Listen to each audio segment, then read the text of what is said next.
They didn't say, "We're locking you in." They said, "You'll be safe here." That's the thing about betrayal. It never shows its true colors.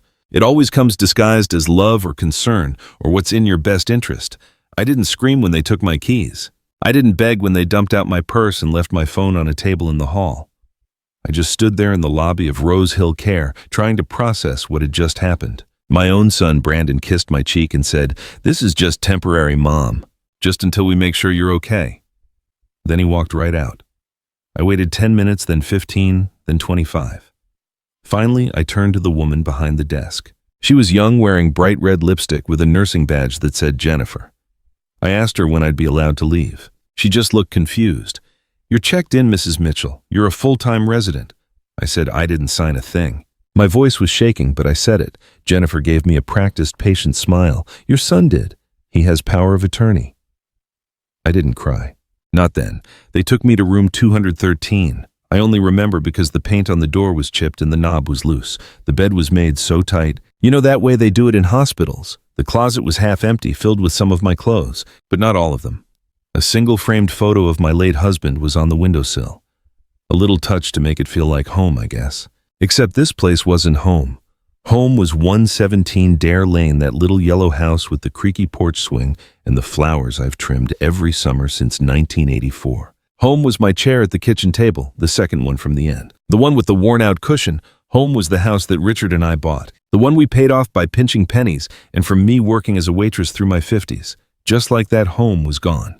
That night, I didn't get a wink of sleep. Every 30 minutes I heard someone shuffle past my door. I didn't know their names. I didn't want to know. I wasn't staying. This was all just a huge mistake, a misunderstanding. The next morning, I asked the nurse when I could talk to whoever was in charge. She said, "The administrator is only here on Wednesdays."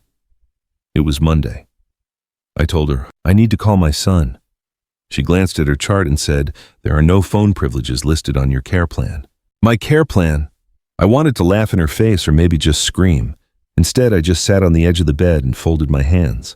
When you've raised a son who can smile at you while he's putting you away in a home, you learn really fast that making a scene gets you nowhere. 3 days went by. No calls, no visits. Jennifer brought me a blue cardigan from my house.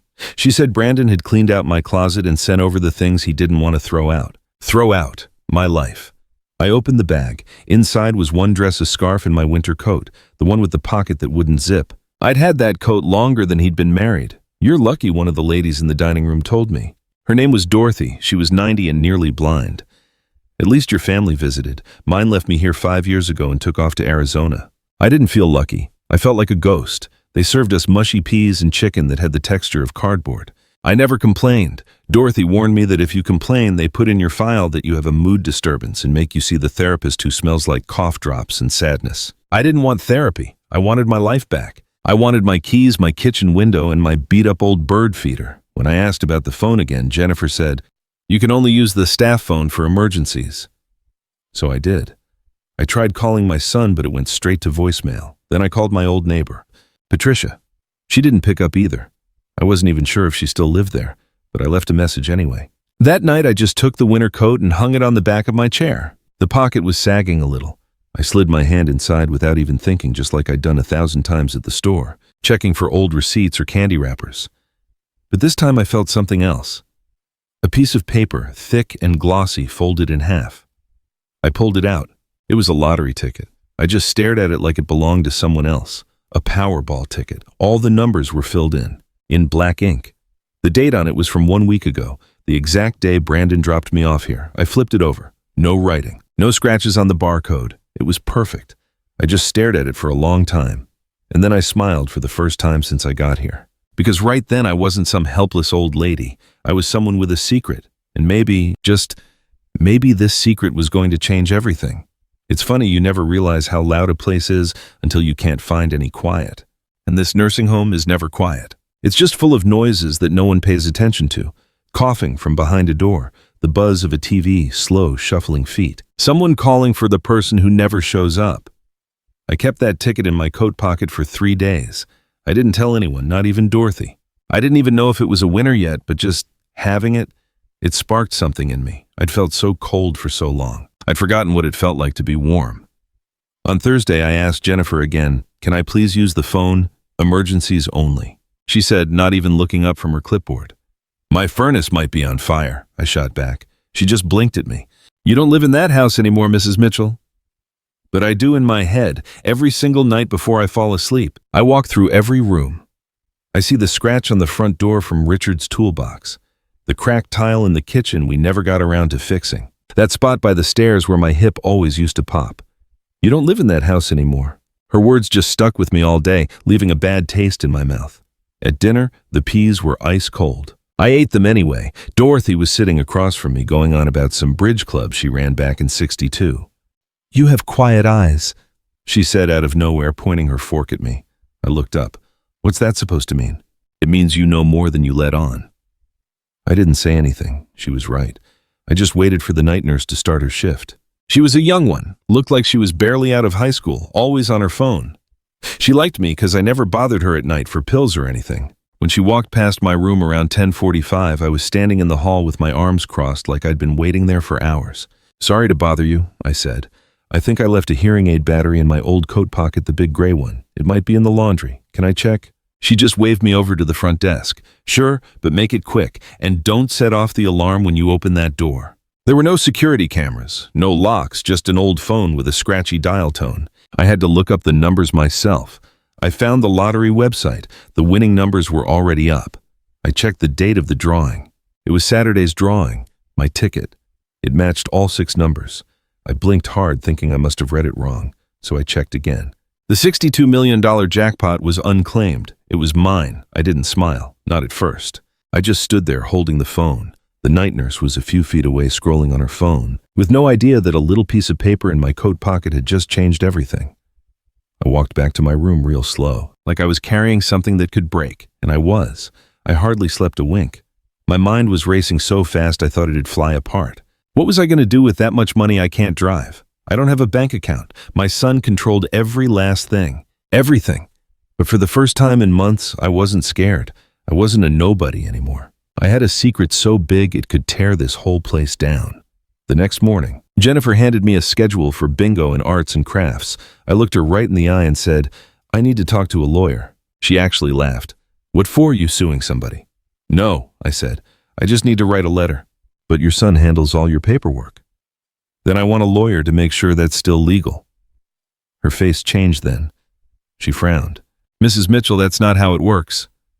It is now, unless you want me to report you for messing with an old woman's money. The smile was gone from her face. I just folded the schedule and put it in my pocket. The same pocket with the ticket. Later, I tried calling my son again. It went straight to voicemail, so I left a message. Hi, Brandon. I just wanted to tell you I found something important in my coat. Something I think you'll be very interested in. Call me. That's all I said. I let him sweat. That night, I sat with Dorothy again. She was going on about her 4th husband. I wasn't really listening. I was thinking about fake names, trust funds, private lawyers' offshore accounts, all that stuff you see in movies about rich people hiding their money from vultures. I wasn't rich yet, not officially, but I wasn't helpless anymore, and that changed everything. He finally called back. It was a Sunday morning, right after the staff brought in breakfast, cold oatmeal and soggy toast. I didn't even touch it. Then the phone on the wall rang. Jennifer answered, then yelled down the hall, Mrs. Mitchell, it's your son. I walked slowly, but not because I was tired. I needed a few seconds to get my voice right to sound calm. Hi, Ma, Brandon said when I answered. He sounded so cheerful, too cheerful, like he was putting on a show for someone. I got your message. Something important, huh? And there it was. Not, how are you, Ma? Not, do you need anything? Just straight to what he could get from me. I found a piece of paper, I said, keeping my voice steady. In my coat pocket, from the last time I wore it. Then there was silence. What kind of paper? Oh, just an old scrap I forgot to throw out, I said. Then I waited. I let the silence hang there. You learn a lot about people when you just let them sit in the quiet. Listen, Ma, he finally said. I hope you're settling in okay. I hear that place is top-notch. I looked around the hallway. An old woman was yelling at the snack machine because it ate her dollar. Another one was passed out in her chair, completely forgotten. Yes, I said back. It's very top-notch. He stumbled over his words a bit. I know this wasn't easy, but it's safer, you have to admit. The house had stairs. You kept forgetting appointments. I forgot one appointment, Brandon. Then he says, well, it scared Ashley. She said you didn't even recognize her voice. I almost laughed. as if forgetting my daughter-in-law's voice is a sign of anything but being worn out. She was yelling, I told him. That's why I didn't answer. And to be honest, I was sick of being treated like a child. He just sighed. I don't want to fight Ma, I just wanted to check on you. And about that paper you mentioned. I threw it away. I lied. It didn't seem important. A pause, silence, then his voice changed. He used that tone people get when they think they're so much smarter than you. Well, good. I was worried it was something you wouldn't understand. You know something official. I smiled, not because he was right, but because he didn't have a clue how wrong he was. After we hung up, I went back to my room, closed the door, and locked it. It was one of the only ones on the floor that still had a working bolt. I pulled out the ticket and smoothed it out on the desk. I stared at it for a long time like it might just start glowing. $62 million. Still unclaimed, still all mine. I made a list. Things I'd need a lawyer proof of who I am. A bank account that Brandon couldn't get his hands on, a new will, and most important, time. Time to move slow and quiet, like someone planning an escape.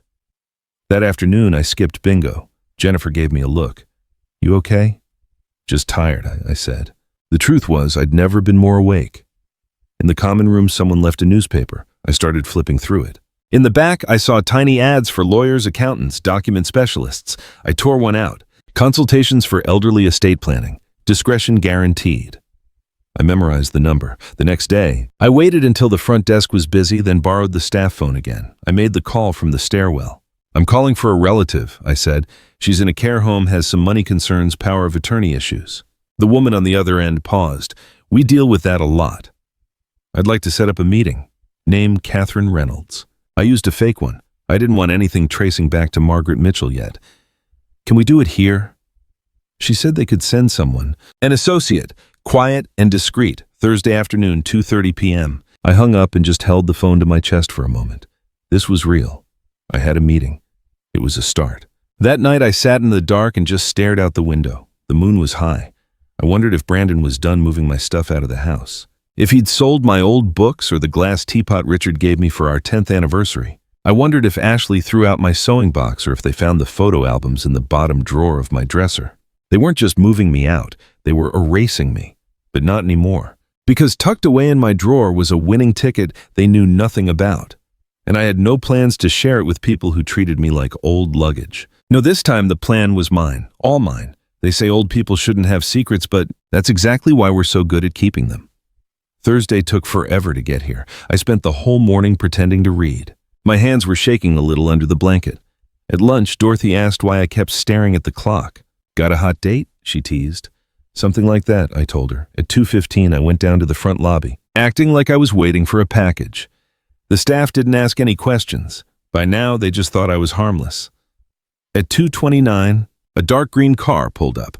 A guy got out, mid-40s, in a neat gray suit holding a leather briefcase. He didn't look like a salesman. He looked like a guy who's used to telling people they're about to get sued. He walked in and glanced around. Catherine Reynolds, he asked. I stood up. That's me. He didn't even blink. Smart man. We went out to the back garden. Just a small concrete square with fake plants and rusty benches. The kind of place meant to look like fresh air, but on a budget. He opened his briefcase and took out a notepad. I'm Michael Collins, he said. I handle estate planning private consultations. You said you had a problem with a power of attorney. I nodded.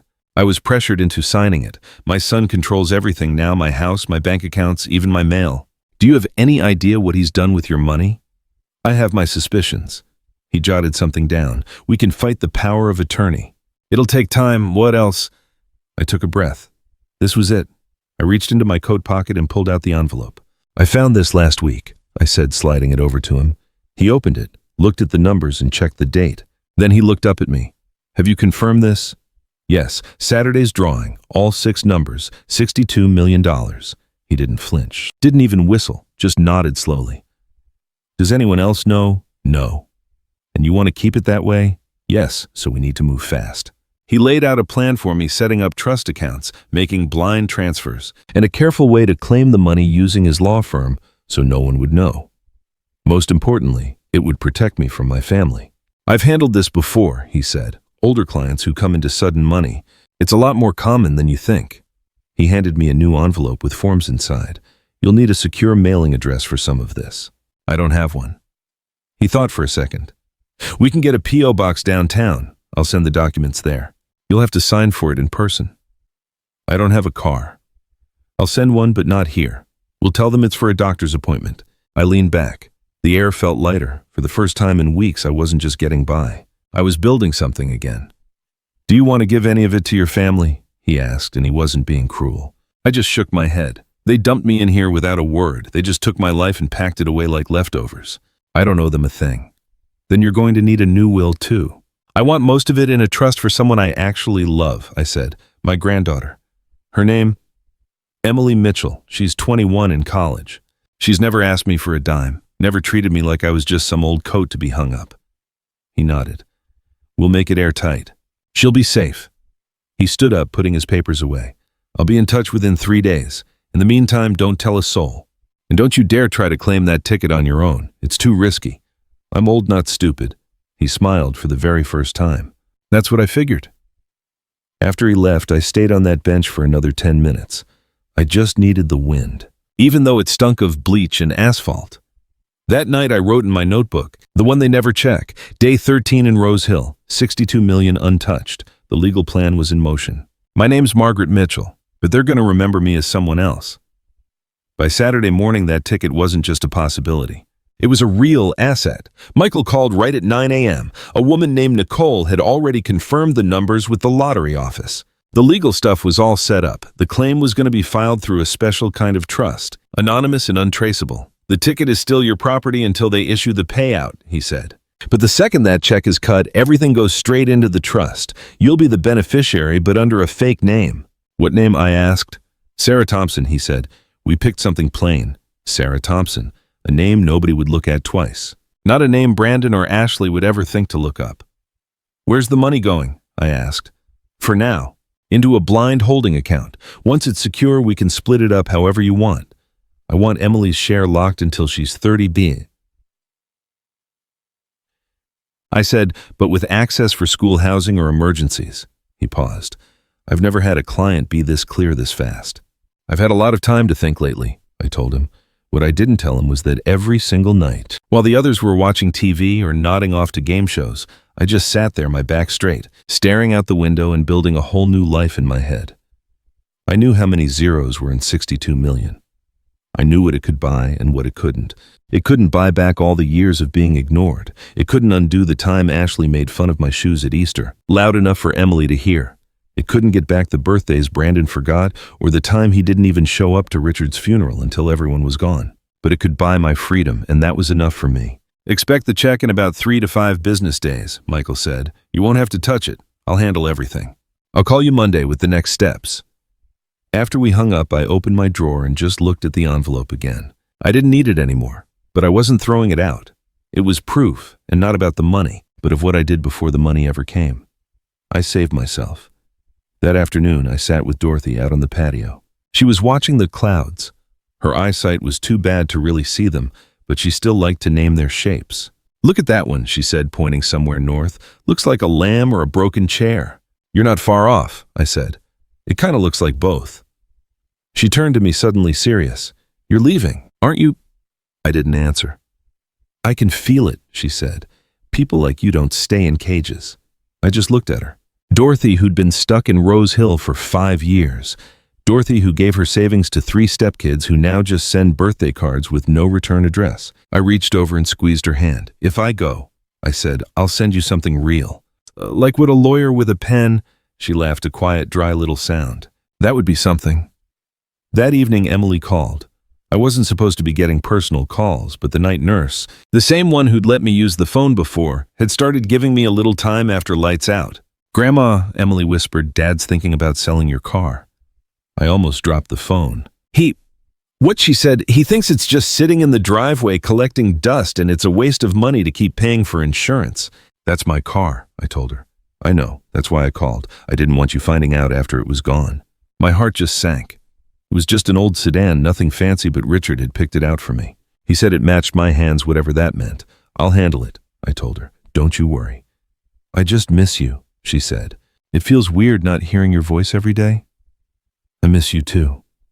There was a long pause. You sound different. Do I? Yeah, stronger, she said. I smiled. I'm finally getting my feet back under me. After we hung up, I wrote another thanks in my notebook. Car being sold without my permission. Just one more thing to add to the list. Then I hid the notebook under my pillow and went to sleep. I dreamed about oceans and quiet and about holding the keys to my own front door. Let them think I'm helpless. That was my #1 rule after I found out I'd won. Never let them see me as anything but the harmless old lady they think they've got locked up.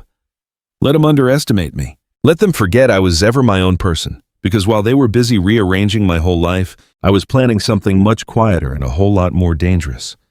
It's not that hard to become invisible in a place like Rose Hill.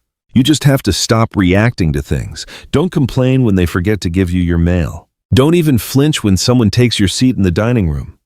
Don't raise your voice when Jennifer gives your lunch to the wrong person again. Just keep smiling. Just be agreeable. They stop paying attention to you.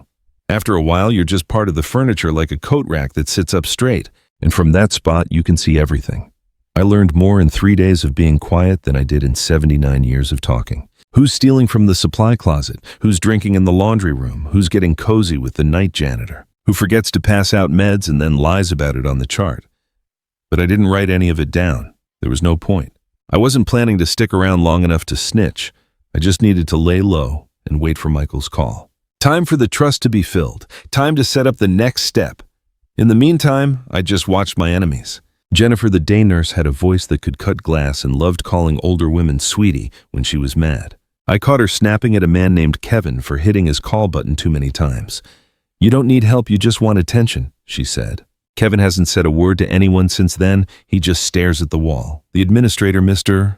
Henderson, had a big, toothy smile, but his eyes were cold as ice. Every Tuesday, he'd bring a clipboard around asking us to sign quality surveys that nobody ever read. I asked him once what happened to the library. "Budget cuts," he said. 2 weeks later, I saw his name on the donor list for the new tennis court they were building for the staff. This place wasn't about healing, it was about keeping us put away. And I was done being put away. That Friday, Brandon finally decided to show up. I saw his car, my old Camry, in the parking lot. He'd ripped off the bumper sticker that used to say, one said, "Support local libraries." The other said, "I'm not arguing, I'm just explaining why I'm right." How fitting. He walked in with that little smirk he always gets when he wants something from me. "Hey, Ma," he said, acting like we'd just talked yesterday. "You look good." I just stared at him. "I was in the neighborhood," he added. "Figured I'd drop some stuff off. You're still wearing that old coat, huh?" "It's a warm coat. You know, I think Ashley packed up a bunch of your winter clothes. I can bring them next time if you want." I just shook my head. He looked around the room. "So you getting used to this place I'm adjusting?" "Yeah, that's good. Real good." He scratched the back of his neck, his nervous habit. "You know," he started real slow, "I've been thinking. Once all the estate stuff is settled, maybe we should list the house. The market's hot right now. It'd be a smart move." "My house," he just shrugged. "It's not like you're using it. I built that house with your father." "Sure, but come on, Ma. It's just sitting empty, and think about the taxes." "I paid those taxes for 40 years. Silence. His whole face changed, and just for a second, I saw the real Brandon, the one who can't stand being told no. "I'm just trying to be practical," he said. I got to my feet. "Thanks for stopping by," I said, "but I'm tired now." "Wait, Ma, don't be like that." I said I'm tired. He just stood there for a second, all awkward, then tried to hug me. I didn't hug him back. As he was turning to go, I said, "Oh, one more thing." He stopped dead. I found something in my coat pocket. I watched his face go pale. "You did?" I nodded. "A little reminder." He tried to force a smile. "That's nice?" "It is," I said. "Very nice." Then I turned and walked away. Not because I was finished, but because he had no clue I was just getting started. My lawyer showed up during visiting hours. Nobody even noticed. That's the great thing about red tape. Hide behind a clipboard and a polite nod. And people will hold the door open for you without a single question. Michael wore a navy blazer this time. It was less formal, easier to forget. No briefcase, just a folder under his arm. He signed in as Pastor David Anderson. The receptionist even offered him coffee. Bless her heart. I was waiting for him in the TV room, pretending I was watching an old rerun of Murder, She Wrote. Jennifer didn't even look up when I left. "This will only take a few minutes," I said loud enough for anyone listening to hear. We met up in the family lounge. It was just a spare room with a dusty love seat and some fake plants. I locked the door. "Everything's ready," Michael said, getting right to it. The check was issued. The funds are secure. I finally let out a breath I didn't even know I was holding. The trust is up and running. The account with your new name is active. We've moved the money through a bunch of legal channels. Your real identity is completely hidden. You're officially Sarah Thompson now, on paper anyway. What's the total after taxes? The first legal fees and all the other costs, $43.7 million. I didn't even blink. And Emily's share. He handed me a piece of paper. $10 million in a locked trust. All the conditions you wanted are in there. She can get money for housing, school and health emergencies. Anything else needs approval from the trustee. And like you asked, that's me. I nodded. She'll be safe. And you? I'll be safer once I get out of here. He wasn't smiling. That's the next step. I'm already drafting the motion to cancel your son's power of attorney, but we can't say a word till he's served. We keep our mouths shut. How soon? He glanced at his watch. 3, maybe 4 days. Once he gets the papers, we start the fight. You'll have to show up in court. That's where it gets messy. I'm ready. He raised an eyebrow. No second thoughts. None. He pulled a document out of his folder. This is your new will. It's updated, signed by you, and my office witnessed and notarized it. This cancels out all the old ones, including that one your son made you sign 2 years ago. I took the paper. My real name was right there, printed in bold at the top. I read the first few lines out loud. I, Margaret Evelyn Mitchell, being of sound mind and memory, hereby revoke all previous wills and codicils. I stopped. That was enough. Anything else? I asked. He paused. Just one more thing. My office did a little digging on Brandon and Ashley. I never asked him to, but I'm not surprised he did. They've already listed your house with an agent. It's off market just to see if anyone bites. You know how it is. Photos were taken last week. Ashley pretended to be your representative. The official listing goes up on Monday. My stomach dropped. It wasn't anger, it just proved I was right. I wasn't crazy, I knew it. They were trying to wipe me out. They won't get a dime, I said. They won't, Michael agreed, because by Monday, the court will have an injunction ready. They won't be able to lay a finger on your property or your name. I folded the papers and put them in my knitting bag. As we stood up, he stopped. You know, he said, most people in your shoes are too scared to do anything. They just want their money and a place to go hide. You're not like them. I'm not looking for revenge, I said quietly. I'm setting things straight. He nodded. And after that, I'm gone. We shook hands and he left out the garden door. About 10 minutes later, Jennifer saw me in the hall. You seem happy today, she said. I had a nice visit, I told her. She didn't ask who it was. They never do. That night I wrote in my notebook, Money's safe new will is signed power of attorney is about to be canceled. I'm not under anyone's control anymore. Then I put the notebook away, switched off the light, and just lay there in the dark. For the first time in years, the silence didn't feel lonely. It felt like power. They stuck Eleanor in room 107 because she never complained when the heat broke. Everyone else got moved to warmer rooms, but not Eleanor. She could recite whole pages of poetry by heart. She just said, I can see my breath on the window. That's warm enough for me. She was 84, sharp as a tack, and had a dry wit. She used to be a librarian and stood up straighter than most of the staff. When she talked, it was like she learned from a book. Real clear, no wasted words. I liked her right away. She'd been at Rose Hill longer than almost anyone. 4 years, maybe 5. She never went to group meetings, didn't do arts and crafts, and never did karaoke, not even when Jennifer begged her to. They never wonder why old folks stop singing. She told me once, it's because they just keep shoving microphones in your face. We started drinking tea together in the rec room. She brought her own. The stuff they serve here tastes like boiled socks, she said. I didn't argue. The second time we sat down, I told her my real name. Everyone here calls me Margaret, I said, but my real name is Sarah Thompson. She just blinked. Fascinating.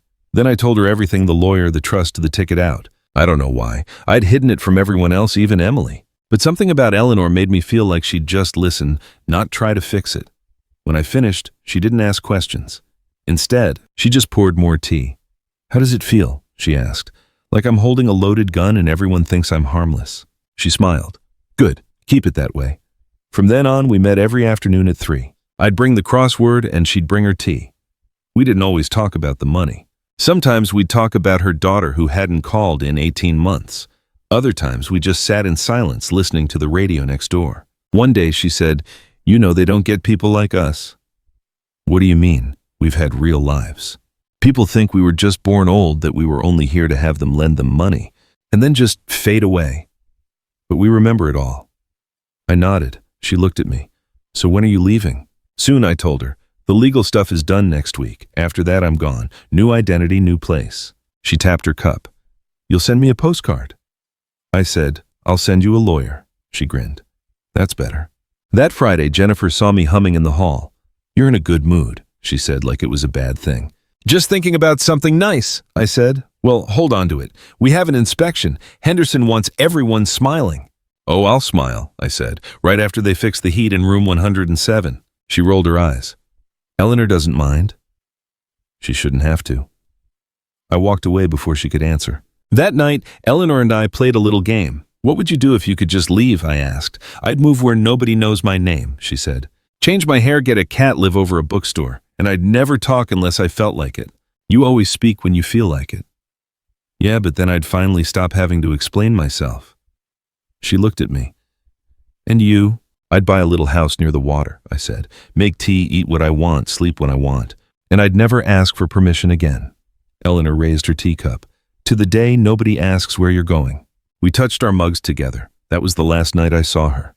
The next morning her door was closed. By lunch, a nurse came and quietly took her name tag off the door. No announcement, no ceremony. She was just gone. It's like she was never even there. I asked what happened. Someone whispered peacefully in her sleep. I sat in the rec room just staring at her empty chair. No one else seemed to notice.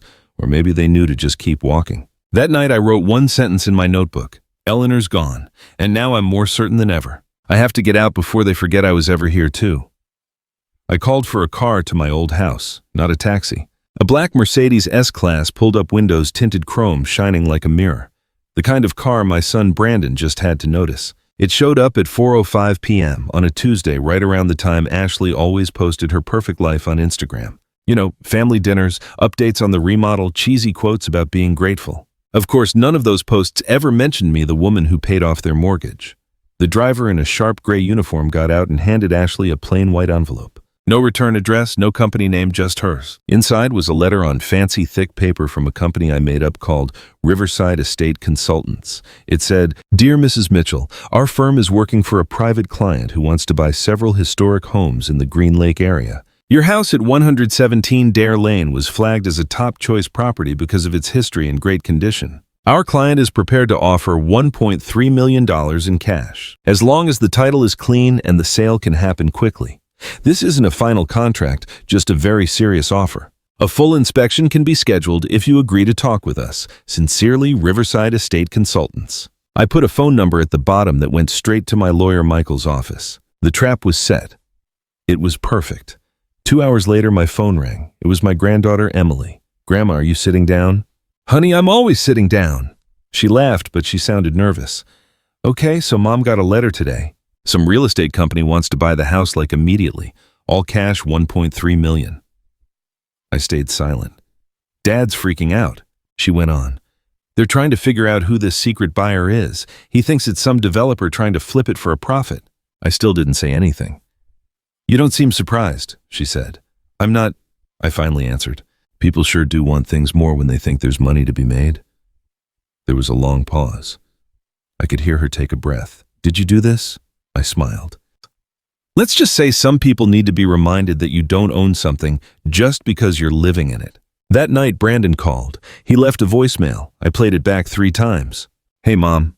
Look, I know we haven't been seeing eye to eye lately, and I think it would be good for us to talk. Maybe clear the air a bit. I know you're probably upset about all this stuff with the house, but maybe we can work something out. Call me, okay? He sounded lost, unsure of himself. Good. For the first time since his father Richard died, my son was getting a taste of what it feels like to be on the outside looking in. I didn't call back. Instead, I asked the nurse if she could help me print something. Do you have a printer? I asked sweetly. Sure, she said. What do you need? Oh, just a quick personal note for a birthday. She bought it. I typed slowly, making every word count. To whom it may concern. I, Margaret Elizabeth Mitchell, am of sound mind and am not being forced to write this. I have not authorized the sale of my property at 117 Dare Lane to anyone. Any claims made by other people on my behalf are completely false and will be challenged in court. All questions about this property must go through my lawyer. Signed. I folded it, sealed it in an envelope, and addressed it to the non-existent Riverside Estate Consultants. So I stuck it in the drawer with my real papers, the ones that actually mattered. This letter was just for show, but sometimes you need a little drama to make people finally listen. The next morning, Emily called me again. "Dad's freaking out," she whispered. "He keeps saying something's not right." I didn't say a word. "Grandma?" "Yes, sweetie. Are you mad?" I thought about it for a second. "No," I said. "I'm just finally awake." And then they came crawling back. It was Friday right after lunch when Jennifer showed up at my door with a smile that was totally fake. "You have some visitors," she said. She used that phony happy voice, and there they were, Brandon and Ashley standing in the hall like they were royalty visiting the servants' quarters. Brandon was wearing a blazer, the one he only puts on when he's about to make a sales pitch. Ashley had on heels and a smile so big I bet she practiced it in the mirror. "Mom," he said, stepping up like we were on great terms. "Look at you, you look fantastic." "Do I?" "Of course," Ashley jumped in. "So elegant. I love your scarf." It wasn't a scarf. It was the collar from an old sweater I'd cut up to hide a stain. But sure, I let her have her little performance.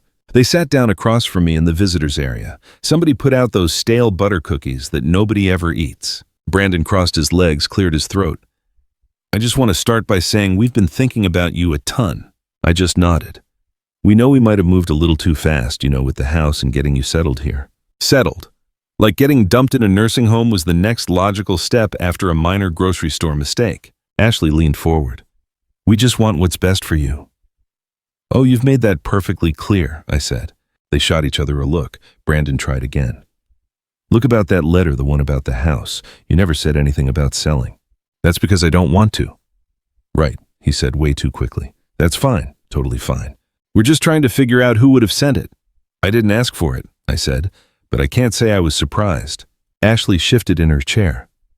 "Still, it's not smart to keep it empty. The market is all over the place." "And I'm not dead yet," I said. They both just froze. Ashley tried a weak laugh.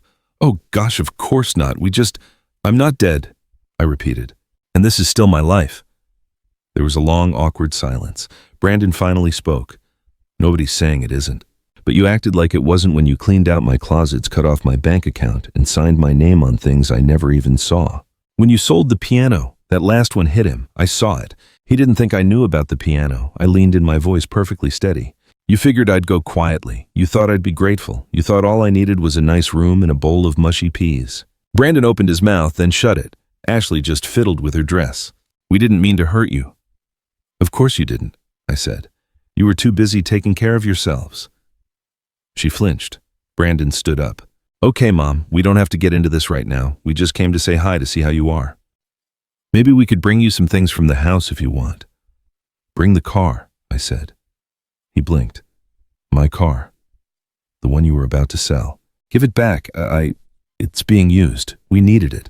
That's registered in my name." He tried to smile. "Technically, yeah. Then technically it's stealing." Ashley stood up too. "Maybe this was a bad idea." I looked right at her. "Not on my end."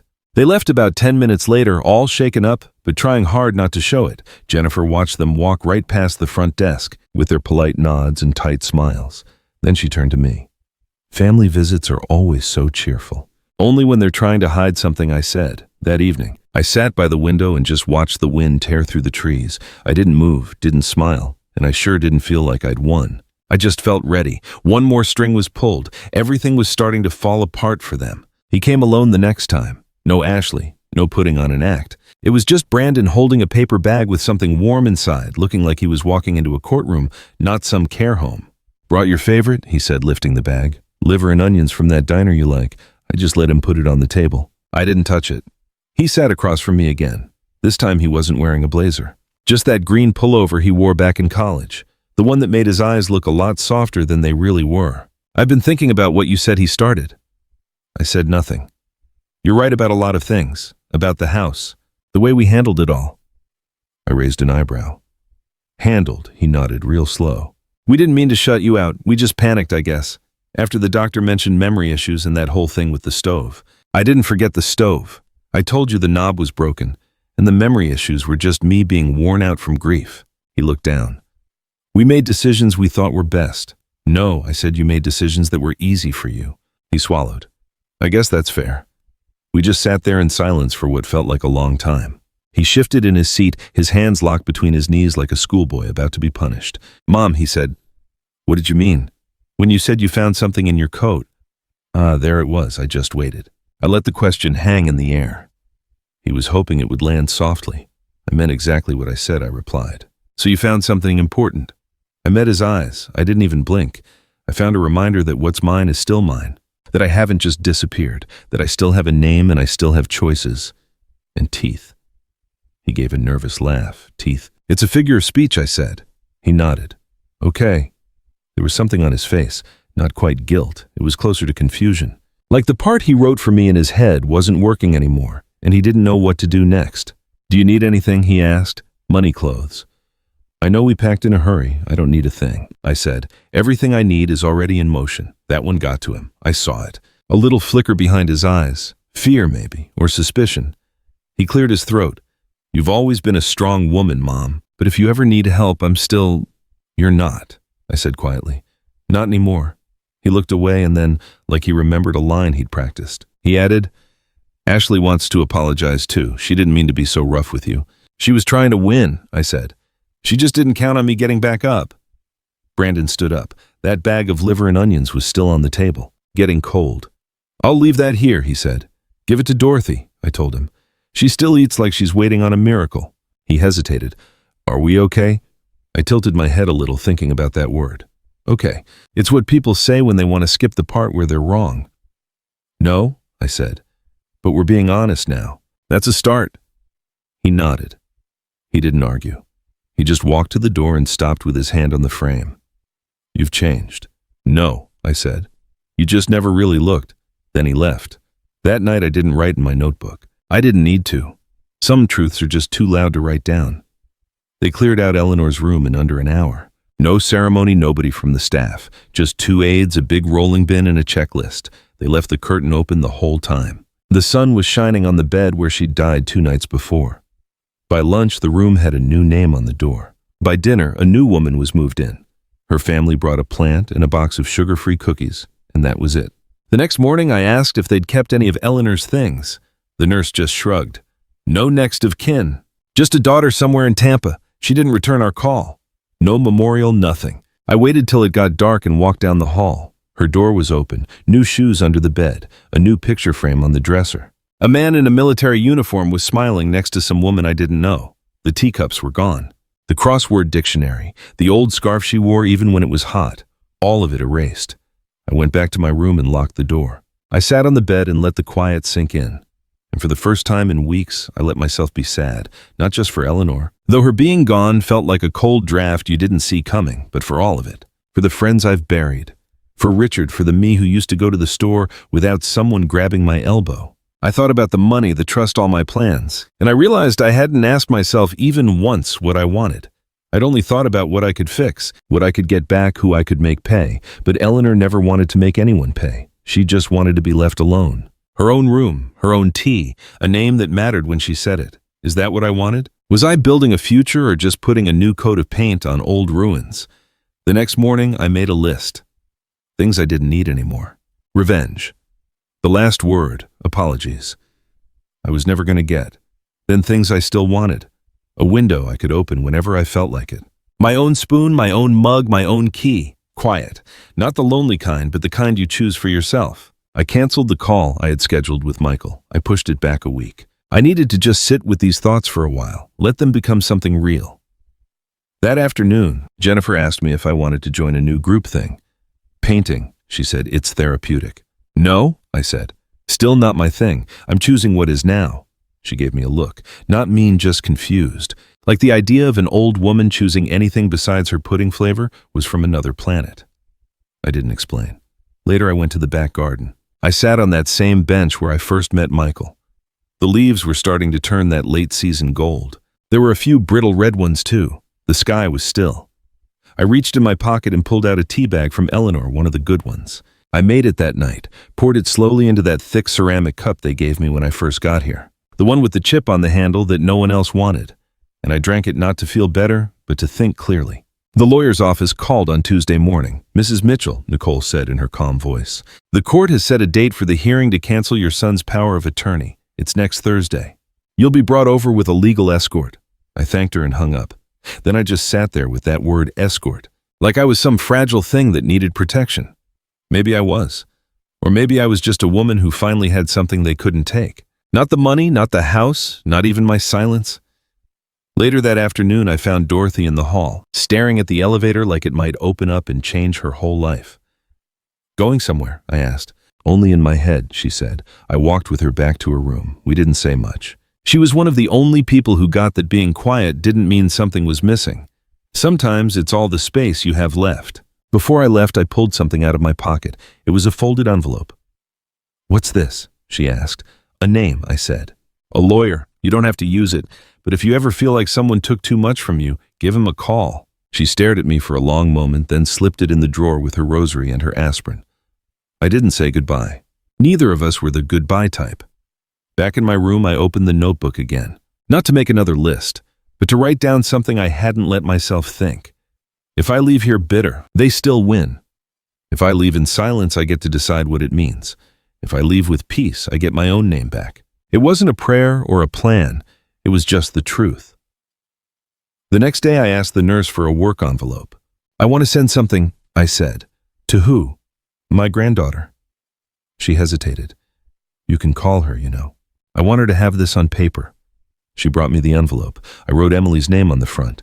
I put 3 things inside. A copy of the trust document with her name on it, a photo of me and Richard in front of our first house in 1963, and a handwritten letter, 4 pages. I didn't reread it. Some words you just say once right from the gut. I sealed it and handed it to the nurse. "Mail it today," I said. "Not tomorrow. Today." "Okay," she said, looking curious. But she didn't ask. That night, Brandon called again, and again it went to voicemail. His voice sounded smaller now. "Hey, Ma, just checking in. I know I haven't handled this stuff right. I guess I'm still figuring things out. Call me when you can." He didn't say "I love you," not even at the end. I didn't call back. Instead, I opened the bottom drawer of my small dresser. Inside was the original lottery ticket. The paper was a little faded, the edges soft from being touched so much. I held it for a second. Then I tore it in half, then in half again and again, until it was just little squares that looked like snow. I dropped them in the trash can. Didn't even think twice. It wasn't because I regretted it. I just didn't need it anymore. The money was real, and so was the trust. But that ticket was just a way in, and I was already on the other side. The courtroom was small, nothing like you see on TV.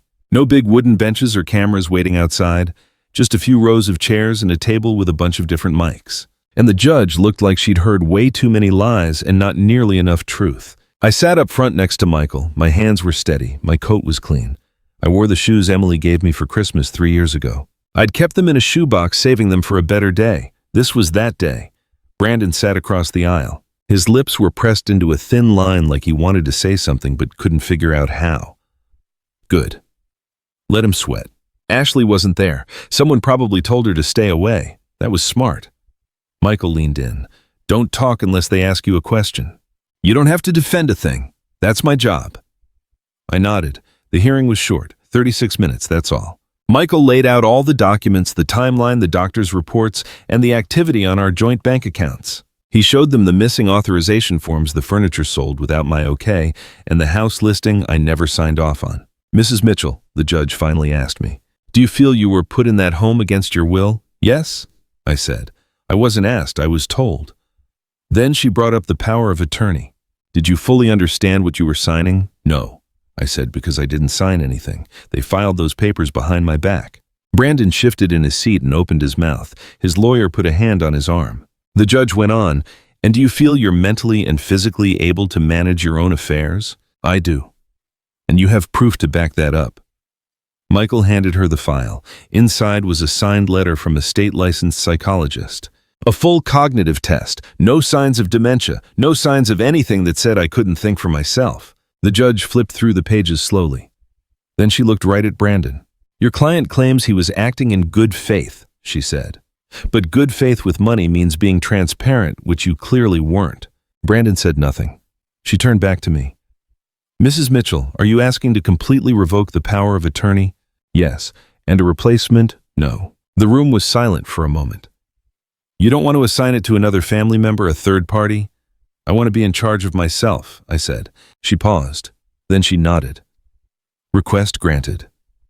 Just like that, the gavel came down. She stamped the order.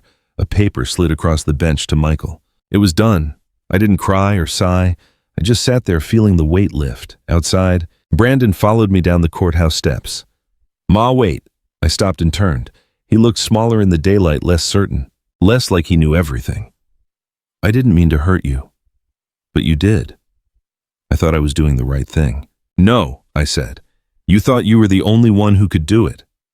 He opened his mouth, then closed it. "I don't want the money," he said suddenly. "I never did." I smiled.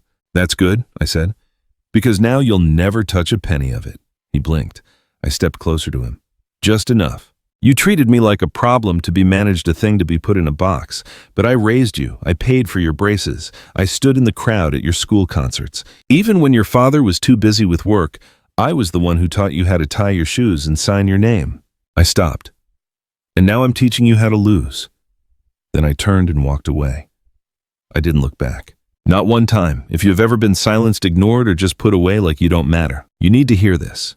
And when you're done, say something, even if it's just to yourself. I left Rose Hill on a Tuesday morning. Nobody even noticed. Michael had it all arranged. A nurse signed the transfer papers. They called it a temporary leave for independent reassessment of living needs. No questions, no fuss. I packed 2 bags, one for clothes, one for papers. The staff gave me a hollow hug. Jennifer said, "Don't forget us." I said, "I won't." It wasn't a lie. I just wouldn't remember them the way they wanted me to. The car was waiting outside, a black one. Quiet, with no logos.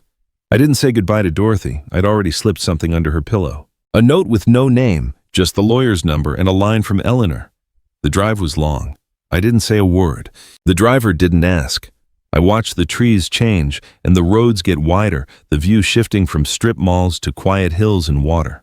We pulled onto a narrow street with no signs. At the end of it was a small white cottage with blue shutters. It was mine. I walked through the front door and took off my shoes. The floor was cool and clean. It smelled like new wood and sea salt. A teapot was already waiting on the counter. Michael had thought of everything. In the living room was 1 chair, 1 lamp, and 1 window. It faced the water. No television, just silence. The kind of silence you choose. That evening I made tea and wrote the first line in a new notebook. I was never small. I was just made to feel that way. I didn't write anything else. I didn't need to. That night I slept without a lock on my door. Without anyone checking if I'd taken my pills, without Brandon's name on my bank account, without Ashley's voice in my head. I slept. And in the morning I woke up when I wanted to make toast with way too much butter and just sat in the sun. I opened the window and remembered what my own breathing sounded like. If this story made you feel something, share it. Leave a comment.